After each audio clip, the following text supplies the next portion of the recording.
क्या आपने कभी सोचा है कि जिस जमीन पर आप खड़े हैं वो हर साल चुपचाप नीचे धंस रही है?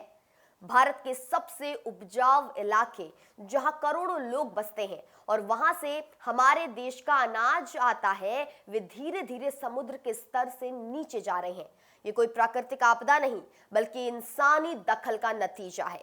आज हम उस खामोश खतरे की बात करेंगे जिसे वैज्ञानिक सबसीडेंस कहते हैं। गंगा से लेकर कावेरी तक हमारे डेल्टा क्षेत्र क्यों डूब रहे हैं और क्या इन्हें बचाने का अब भी कोई रास्ता बचा है? आज की ये वीडियो हमारी सबसे बड़ी कवरेज होने वाली है और रिपोर्ट के अनुसार एक हालिया वैज्ञानिक शोध में यह चौंकाने वाली बात सामने आई है कि भारत के प्रमुख डेल्टा क्षेत्रों में जमीन धंसने की रफ्तार समुद्र के स्तर बढ़ने की रफ्तार से कहीं ज्यादा तेज है। आमतौर पर हम ग्लोबल वार्मिंग और समुद्र के बढ़ते जल स्तर को खतरा मानते हैं, लेकिन यहाँ असली विलन जमीन के नीचे का वैक्यूम है।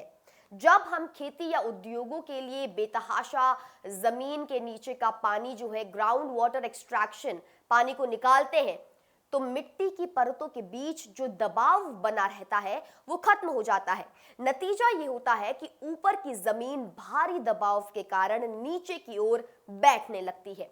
इस संकट की जद में सबसे ऊपर है गंगा ब्रह्मपुत्र डेल्टा।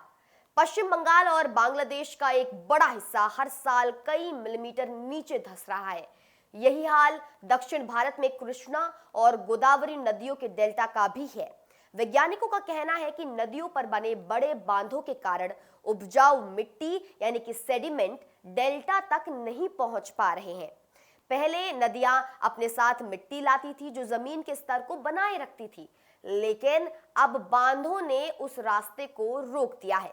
ऊपर से अंधाधुंध पानी निकालने के तरीके ने इस समस्या को कई गुना ज्यादा बढ़ा दिया है। अगर जमीन इसी रफ्तार से धंसती रही तो इसके परिणाम विनाशकारी होंगे। पहला, समुद्र का खारा पानी इन उपजाऊ जमीनों में घुस जाएगा, जिससे खेती पूरी तरह बर्बाद हो जाएगी। दूसरा, तटीय शहरों में बाढ़ का खतरा बढ़ जाएगा और मामूली बारिश भी भारी तबाही मचाएगी। तीसरा, बुनियादी ढांचा जैसे सड़कें, पुल और इमारतें अपनी नींव खोने लगेंगे, जिससे जान माल का बड़ा नुकसान हो सकता है। ये सिर्फ पर्यावरण की समस्या नहीं है, ये करोड़ों लोगों के विस्थापन और खाद्य सुरक्षा यानी कि फूड सिक्योरिटी का संकट है। भारत सरकार और पर्यावरणविद अब इस दिशा में गंभीर कदम उठाने की बात कह रहे हैं। समाधान के तौर पर वाटर मैनेजमेंट और नदियों के प्राकृतिक बहाव को फिर से बहाल करने पर जोर दिया जा रहा है। हमें ये समझना होगा कि जमीन के नीचे का पानी असीमित नहीं है और अगर हमने इसे निकालने की रफ्तार नहीं रोकी तो हमारे नक्शे से कई खूबसूरत तटीय इलाके हमेशा के लिए गायब हो सकते हैं। कुदरत हमें संकेत दे रही है और समय आ गया है कि हम अपनी विकास की नीतियों पर दोबारा विचार करें। नदियों और पर्यावरण से जुड़ी ऐसी ही महत्वपूर्ण खबरों के लिए जुड़े रहिए हमारे साथ।